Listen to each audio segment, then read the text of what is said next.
మన ముందుకు తీసుకొస్తున్న డైరెక్టర్ ఈశ్వర్ కార్తిక్ గారిని మాట్లాడాల్సిందిగా కోరుకుంటున్నాము.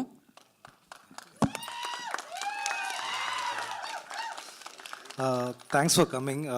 సారీ, నేను తెలుగు నేర్చుకున్నాను, ఏదైనా ప్రొనౌన్సియేషన్ మిస్టేక్ కూడా అంటే శ్రమించండి. చాలా థ్యాంక్స్ అండి మీ టైంని ఇక్కడ స్పెండ్ చేయడానికి. Thank you so much for the producers. ఇలాంటి కంటెంట్ని నమ్మి ఆ క్వాలిటీ కోసం యాక్చువల్లీ తీసుకొచ్చారు. ఐ స్ట్రాంగ్లీ బిలీవ్ మీరు డెఫినెట్గా కంటెంట్ని సపోర్ట్ చేస్తారు అని. ఆ నమ్మకంతో ఈ మూవీ చేశాము. మీ సపోర్ట్ అవసరం కావాలి. And thanks for Manoj sir, thanks for your presence and thanks for all the beautiful actors. I will talk about them later. ఇదిలో I have more to talk. అందరూ మంచి సోల్స్, సీరియస్గా మంచి human beings. Thank you so much అండి. Thanks. కాదు, సత్యదేవ్ గారి నుంచి ఏదో డిమాండ్స్ ఉన్నాయి డైరెక్టర్ గారికి, ఏదో చెప్తున్నారు మీరు కానీ అని వినట్లేదు.